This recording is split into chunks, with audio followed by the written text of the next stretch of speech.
1 Timóteo, capítulo 3. Carta do apóstolo Paulo ao jovem pastor Timóteo, capítulo 3. A partir do versículo 14.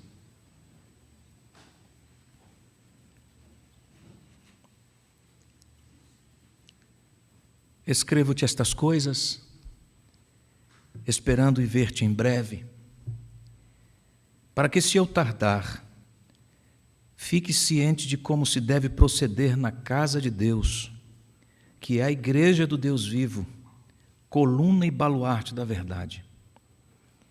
Evidentemente, grande é o mistério da piedade. Aquele que foi manifestado na carne, foi justificado em espírito, contemplado por anjos, pregado entre os gentios, crido no mundo, recebido na glória. Amém. Ilumina-nos, Senhor, mais uma vez te suplicamos, para que estes tesouros ocupem todos os espaços da nossa mente e do nosso coração, e assim vivamos para o teu querer, de acordo com a tua vontade. Em nome de Jesus. Amém. Parece que há uma névoa de certa ignorância sobre os olhos de muitas pessoas em relação à igreja. Só um minutinho, vamos orar. Só um minutinho, vamos orar mais uma vez aqui. Pai, agradecemos-te pela bênção do ofertório, dos dízimos e ofertas, e queremos dedicá-los a Ti, consagrando-os a Ti.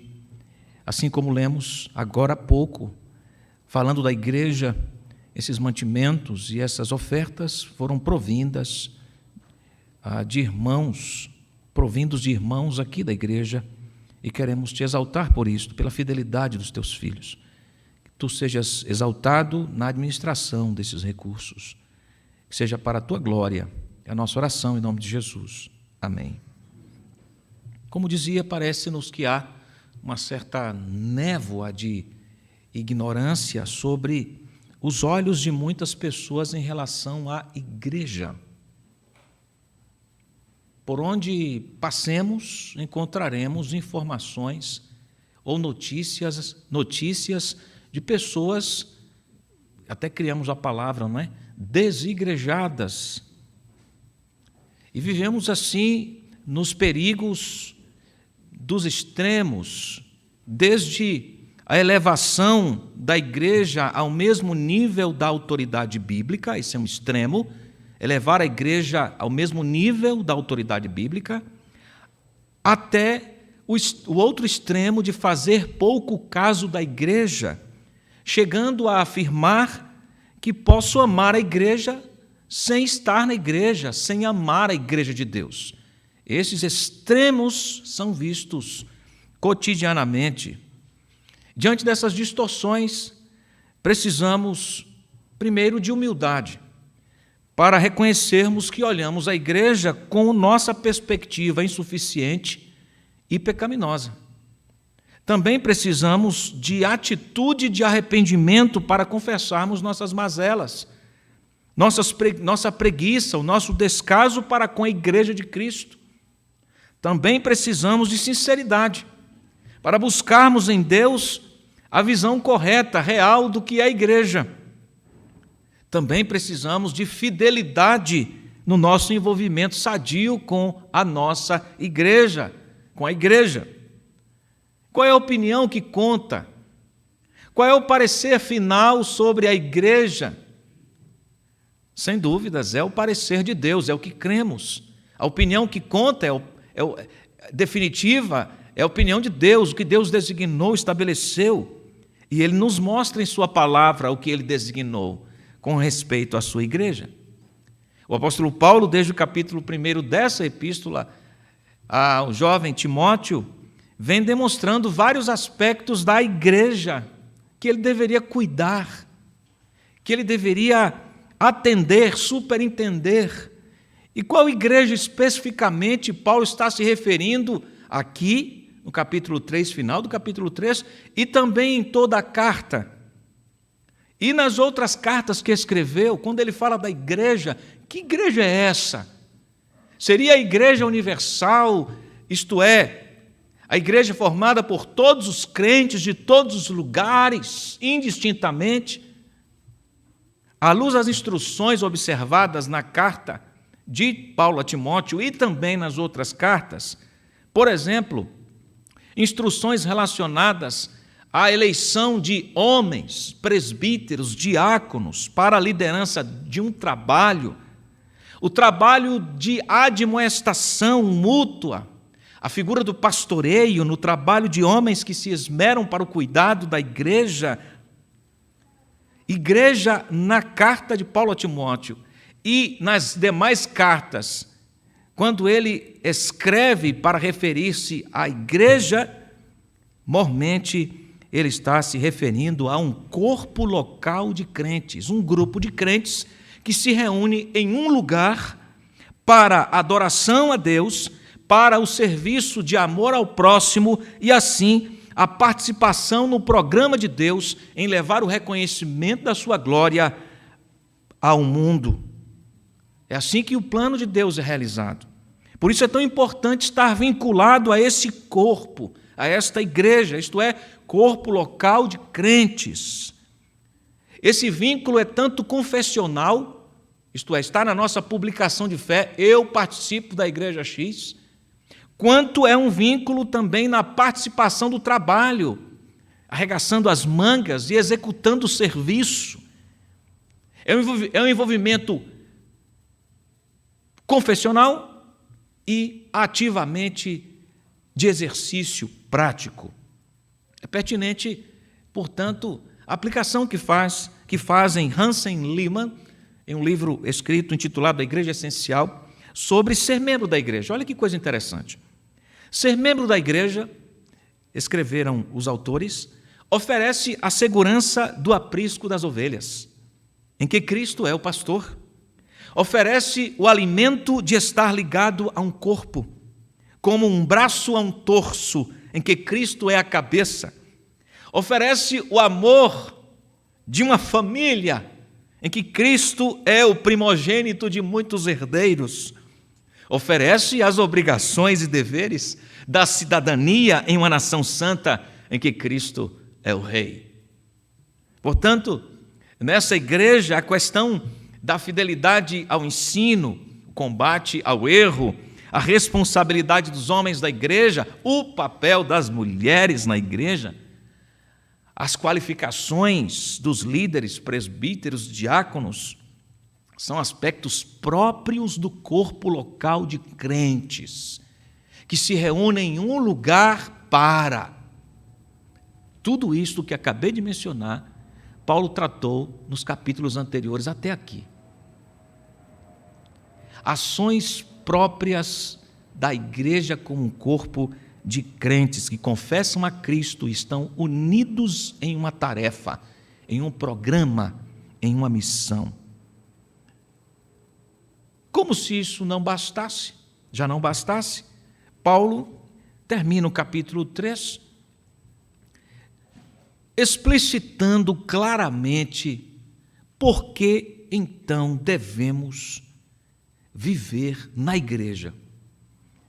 E eu proponho um tema para que sejamos conduzidos pedagogicamente nessa noite e conduzidos para casa pensando nisso, que está relacionado ao tema do culto dessa noite. Por que amamos a igreja de Deus? Por que amamos a igreja? Por que amamos a igreja? E Paulo, o apóstolo Paulo, inspirado pelo Espírito de Deus, portanto é o próprio Deus, apresentando algumas razões pelas quais devemos considerar o nosso amor pela igreja. E ele diz a partir do versículo 14: escrevo-te estas coisas, esperando ir ver-te em breve, para que, se eu tardar, fiques ciente de como se deve proceder na casa de Deus. Paulo gostaria de tratar esses temas todos concernentes à igreja, tete a tete com o Timóteo. Ele queria fazê-lo pessoalmente. Mas era tão importante, que ele escreve antecipando o conteúdo da conversa que gostaria de ter pessoalmente. O que era tão importante assim que fez com que Paulo não esperasse o encontro com Timóteo? Era muito importante, que instigou a antecipação do assunto. É o que ele está dizendo: escrevo-te estas coisas, esperando e ver-te em breve, para que se eu tardar, isto é, se eu demorar, você fique ciente disso. O que seria tão importante, se não assuntos relacionados à igreja? Olha como é cara a igreja. Estava no âmago das ocupações de Paulo. Que igreja era esta? Crentes que foram alcançados pelo Evangelho, mobilizados para a adoração a Deus e unidos em Cristo, vivendo para o serviço da misericórdia, para o serviço no mundo, juntos, igreja. E aqui nós encontramos, então, pelo menos 4 razões, assim eu identifico aqui, pelo menos 4 razões pelas quais nós amamos a igreja. A primeira delas, porque a igreja é a casa de Deus. Repita comigo isso. A igreja é a casa de Deus. De novo. Esse termo casa pode significar 2 ideias. A ideia de habitação mesmo, a ideia de lugar, Deus habitando na sua igreja, Deus trabalhando com um grupo de pessoas, revelando sua presença nesse grupo de pessoas. A igreja como habitação de Deus. Nas palavras do apóstolo Paulo, escrevendo aos Coríntios, a primeira carta, a igreja como santuário de Deus, lugar onde Deus habita. A palavra casa pode significar lugar de habitação. Mas também a palavra casa pode significar lar. O conceito de família. Se esse for o caso adotado aqui por Paulo, a ideia de família, nós antevemos aqui, ou vemos nos versículos anteriores, que ele faz uso desse termo, casa, para conceito de família. Versículo 4, a palavra casa lá é para a família. Versículo 5, versículo 12, a palavra utilizada nesses versos citados conduzem à interpretação de casa como lar, família. Ou seja, a igreja aqui, se a palavra significar lugar, ela pode ser compreendida, a ideia como igreja, como habitação de Deus. E nós encontramos em outros lugares essa afirmação. A igreja como santuário de Deus. Mas se a palavra significar lar, também está valendo aqui a igreja como corpo familiar, como família de Deus. E se Deus é meu Pai, a igreja é o meu lugar, pois a igreja é a família de Deus. E repito aqui, o sentido é de corpo local de crentes. Por isso, no versículo 15, Paulo exortou os crentes, exortou Timóteo sobre os cuidados que ele deveria ter com o procedimento na casa de Deus, isto é, no corpo local de crentes, a igreja. Por quê? Porque Timóteo deveria ter cuidado com o procedimento na casa de Deus, porque a igreja era ou habitação de Deus, é verdade isso, ou aplicação, a igreja é a família de Deus. De todos os modos, a igreja é lugar onde Deus habita, a igreja é família de Deus, onde Ele reúne em si, por causa do Filho, no Filho, crentes para a mesma confissão e a mesma prática, a prática do Evangelho. Então a igreja é a casa de Deus, mas também a igreja é igreja do Deus vivo, diz o texto bíblico 15, para que, se eu tardar, fique cientes de como se deve proceder na casa de Deus, que é a igreja do Deus vivo. Aqui fala do Senhor como Deus vivo, aquele a quem pertence a igreja. A igreja tem um dono, um possuidor. Ela é do Deus vivo. A igreja é dele. Deus é que se ocupa com a edificação dessa igreja, da sua igreja, desse corpo local de crentes, com a expansão da sua igreja. Ali na cidade de Éfeso, onde Timóteo vivia, onde pastoreava, um lugar onde a maioria não conhecia Deus, adorava ídolos. Havia uma igreja que pertencia ao Deus vivo. Um povo que havia sido resgatado do engano da adoração morta, pois pertencia agora ao Deus vivo, chamado para a adoração viva. Na igreja do Deus vivo, envolvimento de Deus com a sua igreja é integral. Ela é dele. Efésios 5:25 nos traz esta preciosa instrução. Atos 20, 28. Jesus disse: edificarei a minha igreja. Mateus 16, 18. Em Efésios capítulo 2, versículos 19 a 22, a declaração maravilhosa está assim: assim já não sois estrangeiros e peregrinos, mas concidadãos dos santos, e sois da família de Deus, edificados sobre o fundamento dos apóstolos e profetas, sendo Ele mesmo, Cristo Jesus, a pedra angular, no qual todo edifício bem ajustado cresce para santuário dedicado ao Senhor, no qual também vós, juntamente, estáis sendo edificados para a habitação de Deus no Espírito. Se a igreja é do Deus vivo, Ele é quem dá o crescimento. A igreja cresce porque Deus é o dono da igreja. Deus está inteiramente comprometido com a sua igreja. Se você estiver inteiramente comprometido com Deus, estará inteiramente comprometido com a sua igreja. É assim de certo. O contrário também é verdade.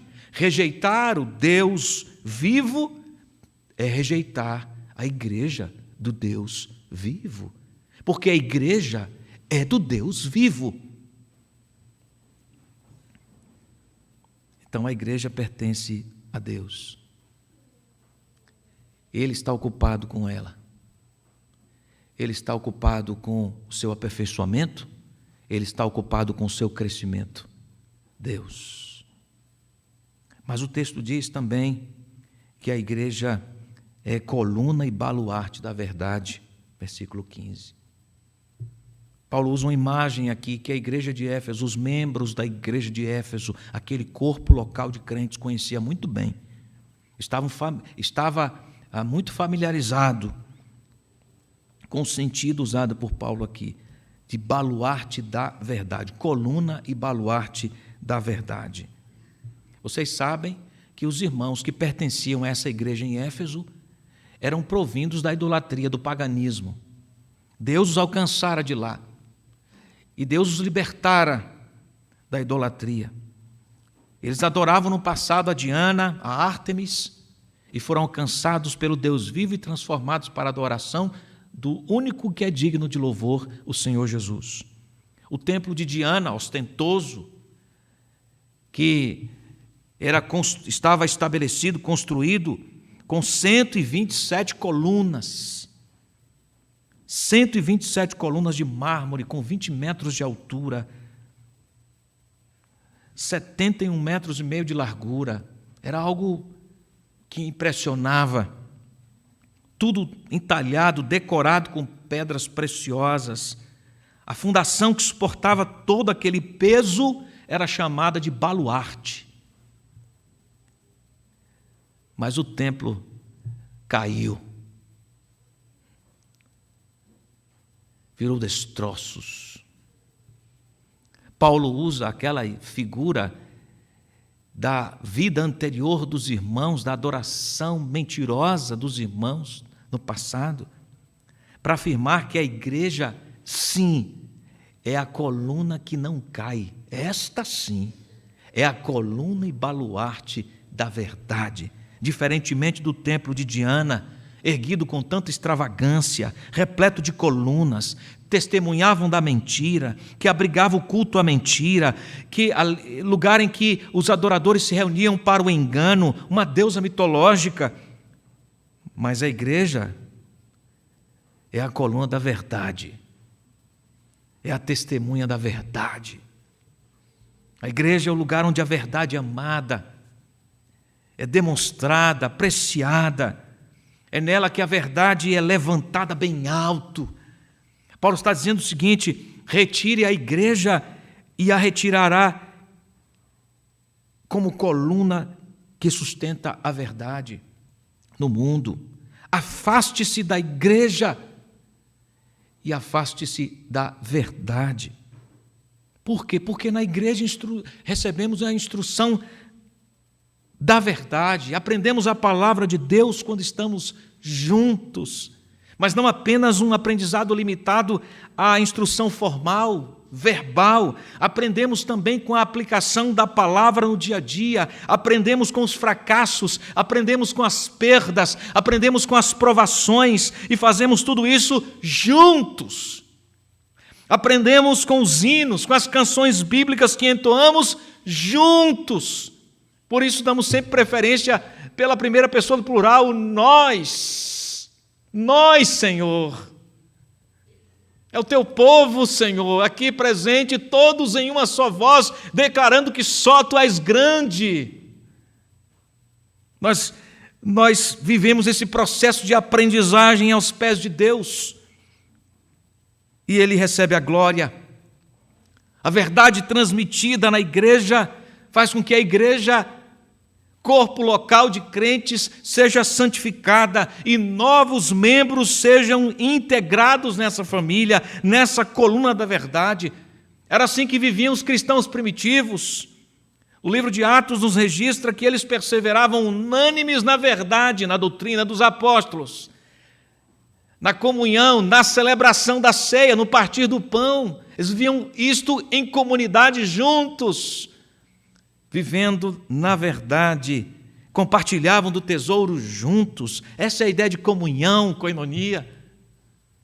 Estavam juntos na verdade para o testemunho de Deus no mundo, coluna e baluarte da verdade. A igreja é a expressão terrena da santidade do céu. As pessoas deveriam sair dizendo assim quando nos visitassem aqui nos nossos santos encontros como igreja: eu nunca vi algo assim. Elas deviam sair daqui dizendo isto: meu Deus do céu, o que é isso? Estou impactado, impactada. Por que elas deveriam sair daqui assim? Porque a verdade transborda. Porque a igreja é a coluna da verdade e revela a fonte da vida, a sua glória. Quando nos reunimos como igreja, algo especial acontece, inegavelmente.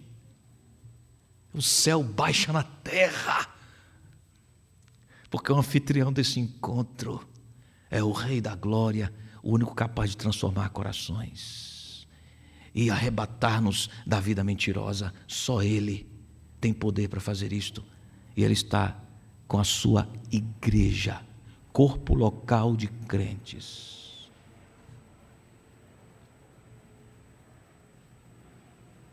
A igreja proclama a verdade. O privilégio da proclamação do Evangelho foi dado à igreja. A igreja luta pela verdade. A igreja rejeita e revela a mentira. Não era esse o papel de Timóteo em Éfeso? Falsos profetas estavam tentando penetrar na igreja, assenhorar-se da igreja. Paulo escreve para Timóteo dizendo: cuidado com os lobos.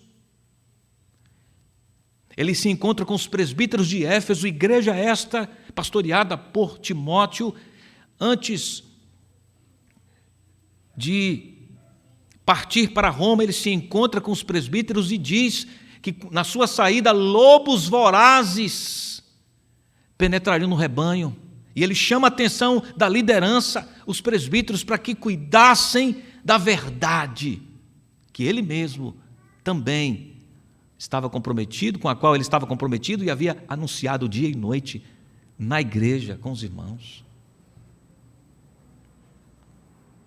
É assim, meus irmãos. Quando alguém está vivendo fora do jeito de Deus, num padrão ilícito, num jeito que lembra a vida pagã, quando está na igreja, essa pessoa ela é cuidada. A disciplina vem nisto. A disciplina eclesiástica é o cuidado de Deus na correção das nossas almas. Mas quem não está na igreja não pode receber esse cuidado especial de Deus. Não pode ser disciplinado. Como é que será cuidado? Como que aprenderá e transmitirá aos outros como a ideia de um corpo, de um edifício em que todos crescem juntos? Baluarte nos remete à ênfase na permanência. A igreja é a expressão da verdade no mundo porque o evangelho está nela. O evangelho é a verdade. E ela permanece na verdade. Ela permanecerá para sempre na verdade. Foi ela que Deus prometeu preservar para sempre. Um dos textos lidos na ordem de culto, Efésios capítulo 3, Paulo termina a sua belíssima doxologia dizendo: a Ele seja a glória na igreja para todos sempre.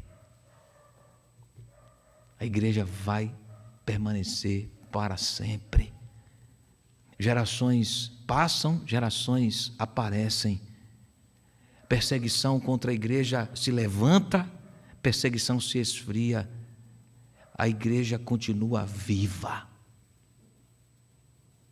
Ideologia X entra, ideologia X sai, a igreja continua viva.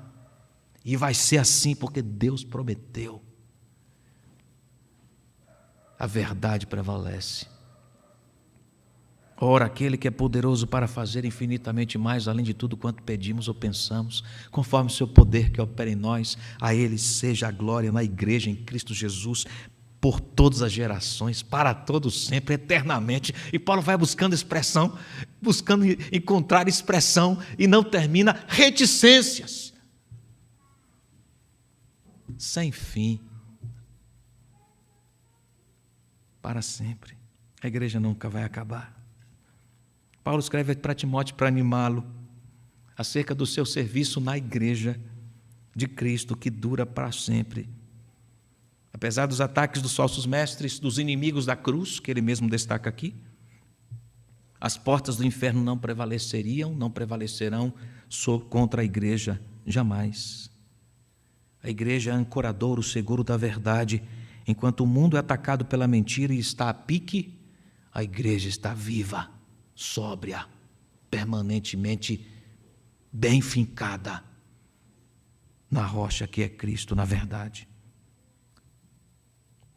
Enquanto famílias são alvos de infidelidade, Deus preserva a verdade e promove a verdade através da sua igreja, chamando pessoas à consciência da fidelidade. Através da igreja, que aqueles que vivem na mentira, enganados, se enganando e enganando a outros, são chamados à luz da verdade, através da igreja, pela proclamação. E aqui nós encontramos o versículo 16. O que a igreja proclama? A igreja proclama a glória do Redentor, aquele que foi manifestado na carne, foi justificado em espírito, contemplado por anjos, pregado entre os gentios, crido no mundo, recebido na glória. Esse é o conteúdo da igreja, esse é o amado da igreja, esse é o glorioso da igreja. De quem que o texto está falando? Quem é que foi manifestado na carne? Quem é que foi justificado no espírito, contemplado por anjos, crido no mundo, pregado entre os gentios? recebido na glória. Sim, Jesus Cristo. Desde a eternidade, antes de qualquer coisa criada, Deus decretou começar e completar seu plano redentor. O alvo da realização desse plano redentor era um povo que ele chamou de seu, sua igreja. Um grupo de pessoas que ele escolheu para si e que seriam conduzidas à fé, à glória eterna, ao relacionamento da vida. Efésios 3, versículos 8 a 12, nós lemos: a mim, o menor de todos os santos, me foi dada esta graça de pregar aos gentios o evangelho das insondáveis riquezas de Cristo e manifestar qual seja a dispensação do mistério. Que mistério era esse? Desde os séculos, oculto em Deus, que criou todas as coisas. Que mistério era este que estava oculto no passado? E aí Paulo diz no versículo 10, para que pela igreja a multiforme sabedoria de Deus se torne conhecida agora dos principados e potestades nos lugares celestiais, segundo o propósito eterno que estabeleceu em Cristo Jesus, nosso Senhor, pelo qual temos ousadia e acesso com confiança mediante a fé nele. O plano, o mistério era Cristo. Paulo está dizendo que o mistério que estava oculto era Cristo. E que Deus resolveu manifestar, revelar esse mistério, que ele é chamado de multiforme sabedoria, na igreja. Deus resolveu revelar que esse mistério, Cristo Jesus, era a sua descida ao mundo dos homens. Deus vindo à terra, que era um mistério, diante dos principados e potestades. Esta sabedoria de Deus se fazendo o homem. Por isso o texto diz, aquele que foi manifestado na carne, ele se encarnou. Deus se fez homem para cumprir um plano que ele mesmo estabeleceu. Então ele desce em seu Filho a esse mundo, se revela em carne humana. Jesus Cristo é o Deus encarnado. Aliás, isto é um divisor de águas entre ser parte da igreja e não ser parte da igreja. Negar a encarnação do Filho de Deus é negar o mistério da piedade. Portanto, é não pertencer à igreja de Deus. Isso é vital na confissão de pertença. É assumir e crer que Deus se fez homem, porque só desse modo há resgate. Porque esse foi o único meio estabelecido por Deus para cumprir o seu plano de resgatar esse povo que ele chamou de seu. E em João 17 está expresso nas palavras maravilhosas, benditas do nosso Senhor Jesus em sua oração, na expressão, os que me deste, Pai. É pelos que tu me deste que eu morro, Pai. Era a igreja.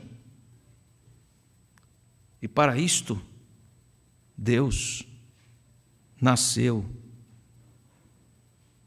como qualquer um de nós, Deus Filho, no ventre de sua mãe, ao longo de sua vida, revelou santidade e piedade. O mistério extraordinário é que o Deus eterno, Deus Filho, se tornaria um homem perfeito, puro e santo, como Adão não conseguiu ser. Como nenhum outro homem conseguiu viver, ele viveria para resgatar a sua cara noiva. Paulo está falando da igreja, e ele termina o assunto da noiva falando do noivo, que é a razão da noiva, que é o alvo da paixão da noiva, o amado da noiva. É o Senhor Jesus Cristo, que foi manifestado na carne, foi justificado no Espírito. A ideia aqui é de que ele não conheceu o pecado, viveu sem pecado, foi declarado justo completamente, sua piedade, sua santidade, sua perfeição foram declaradas justas, não foi encontrado nele mácula alguma. Lembra do batismo dele, de Jesus? Quando Deus declarou para ele, não para ninguém mais: este é o meu Filho amado, em quem eu tenho todo prazer. Jesus é o deleite do Pai. Jesus Cristo é o deleite de Deus Pai. sua morte, sua ressurreição foram obras de perfeita integridade, e ele foi achado justo nelas. Levou o pecado dos seus, assumindo a injustiça dos seus, mas ele mesmo não cometeu injustiça. Dolo algum se achou em sua boca, diz o texto bíblico, de Isaías 53. Ele é o Deus revelado, contemplado por anjos, pregado entre os gentios, crido no mundo, recebido na glória. A igreja é um instrumento da revelação do seu amado Redentor. Como é que esse Deus maravilhoso que se fez homem, que redime, resgata, transforma, é conhecido no mundo pelo Evangelho? O Evangelho é Cristo. Como é que Cristo é proclamado no mundo? Por meio da igreja. A igreja. A igreja é um instrumento da revelação do mistério da piedade. Em Apocalipse, ela é vista como a noiva adornada e pura. Escute isso. Apocalipse 19, escute isso. Alegremo-nos, exultemos e demos-lhe a glória, porque são chegadas as bodas do Cordeiro, cuja esposa a si mesma já se ataviou. Que esposa é esta? A igreja. Pois lhe foi dado vestir-se de linho finíssimo, diz o texto, roupa bela, resplandecente, pura, porque o linho finíssimo são os atos de justiça dos santos. Quais santos? A igreja. Ela, a igreja, será vista com o Cristo noivo e o glorificará para sempre. Apocalipse 21, escute isto. Vi também a cidade santa, a nova Jerusalém, que descia do céu da parte de Deus, ataviada como um noivo adornada para o seu esposo. Então ouvi grande voz vinda do trono dizendo: eis o tabernáculo de Deus com os homens. A igreja, tabernáculo de Deus. Deus habitará com eles. Eles serão povos de Deus e Deus mesmo estará com eles. E lhes enxugará dos olhos toda lágrima, e a morte já não existirá. Já não haverá luto, nem pranto, nem dor, porque as primeiras coisas passaram. Paulo termina esta sessão dizendo: ele foi recebido na glória. A igreja também será recebida na glória, porque ele foi recebido à presença do Pai, conforme declaramos no credo apostólico. Subiu ao céu, está assentado à destra, à mão direita de Deus Pai Todo-Poderoso, de onde há de vir para julgar os vivos e os mortos. Nós declaramos isto. Jesus subiu aos céus, foi glorificado. E todos nós, participantes da igreja, seremos também, como ele se entregou ao Pai, nós também seremos entregues ao Pai em glória. Ser parte da igreja é um privilégio, uma honra. É ser instrumento da revelação do mistério da piedade que culmina em glória. Então, diante dessa beleza maravilhosa, meus irmãos, que provoca uma ação imediata nossa, que aquece nossas afeições, que agiganta a nossa vontade de fazer pela igreja, que sensibiliza o nosso coração quando encontramos aí contrariedades para o serviço, e que nos faz clamar a Deus por perdão quando confrontados com as mazelas do nosso coração em relação à nossa leitura da igreja. Esses movimentos todos são obrigatórios para quem pertence à igreja de Deus, ao ouvir o parecer de Deus sobre a sua igreja. São movimentos barra ação, envolvimento, paixão, não pode ser de outro modo, amor pela igreja. Nosso envolvimento correto com a igreja depende do nosso entendimento correto de quem é a igreja. De quem é a igreja, irmãos?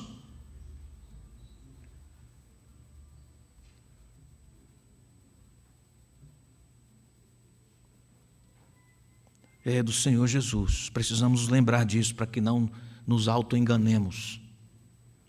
A igreja, no sentido que temos visto em Timóteo, denota a coletividade. É um grupo de crentes que se reúne para adorar a Deus, viver o Evangelho, participar do programa de Deus de alcance dos seus espalhados em outros lugares, a fim de que estes sejam integrados à igreja, à família da fé.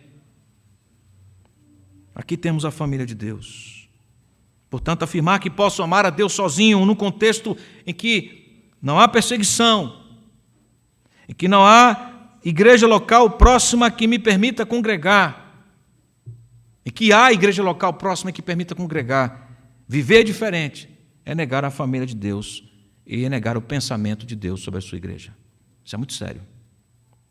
E há muita gente caminhando nesse terreno movediço, achando que pode amar a Deus, a revelia da família de Deus, da igreja.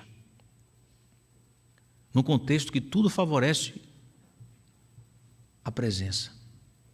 Se você falar para mim, pastor, eu moro num país onde não há igreja, corpo local de crentes, porque a perseguição é implacável, não é possível reunir-se como igreja.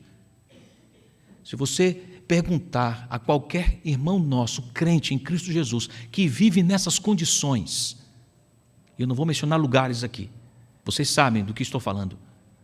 Se você perguntar para qualquer irmão que está nessa condição, se ele gostaria de ser membro de uma igreja local, ele choraria na sua frente e se ajoelharia, clamando por essa oportunidade.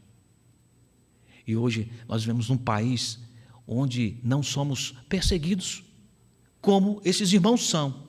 Há outro tipo de perseguição, é bem verdade, mas nenhuma perseguição que nos impeça de estarmos aqui, por exemplo. E mesmo nesse contexto de tanta liberalidade, de oportunidade, nós encontramos pessoas fugindo do compromisso com a igreja local, achando que podem delinear seus passos segundo seu entendimento e não segundo Deus. Isso não é muito inteligente, absolutamente nada inteligente. É tolo. E começa assim. Eu resolvi ficar em minha casa. Eu não preciso da igreja. Eu vou me reunir em casa. Vou ler a palavra com a minha esposa, meus filhos. Nós vamos ouvir 2, 3 hinos. E aí na pregação a gente põe no YouTube, escolhe qualquer pregador desse aí, e a gente ouve a mensagem. E eu posso até que de repente aqui eu compro uma garrafa de vinho, a gente faz um pão e eu mesmo celebro a ceia aqui. Aí começa assim. Aí depois, porque não tem esses nutrientes que nós temos, não tem essa vida aqui, ó, começa a definhar, até chegar o dia em que essa pessoa vai dizer assim, eu não creio mais. Essa história, esse ciclo tem se repetido em todo lugar, em todo tempo. Essa história se repete assim. Você encontra aqui e acolá testemunhos assim. E começou com um entendimento diferente do de Deus. Eu posso viver, para que eu vou lá? Ouvir aquele baiano, ou aqueles, né? Tem um potiguar e 2 baianos. Por que eu vou lá? Por que eu vou lá? Igreja é a habitação de Deus. A igreja é família de Deus. A igreja pertence ao Deus vivo. A igreja é coluna e baluarte da verdade. A igreja é proclamadora do mistério da piedade, da glória do Redentor. Descarte a igreja, você descarta os tesouros que Deus nos deu. no evangelho vivido aqui para o mundo. Você não pode fazer isso sozinho, nem eu. Por isso Deus nos colocou em uma comunidade local de crentes.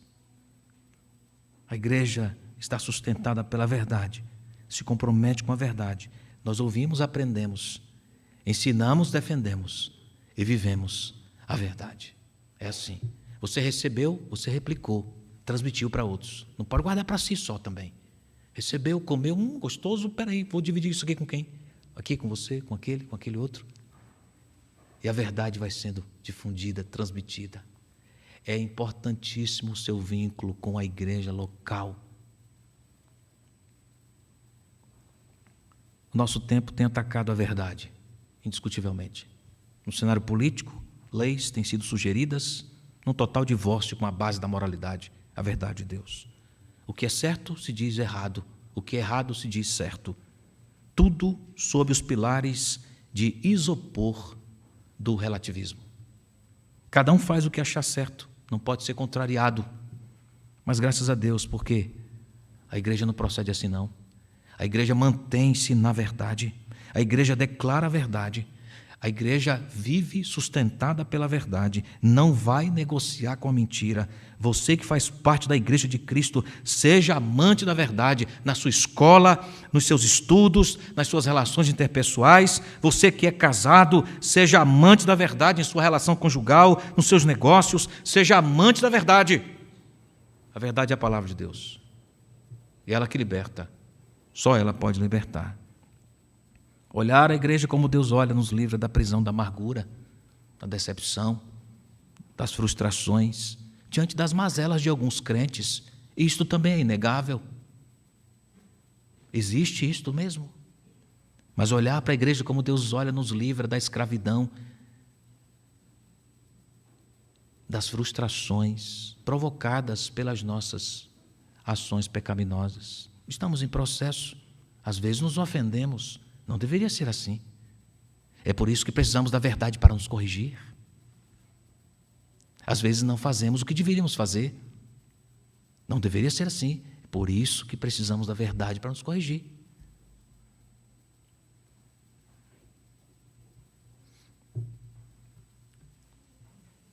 Ovelha de Cristo Jesus, não fique fora do aprisco, senão você morre.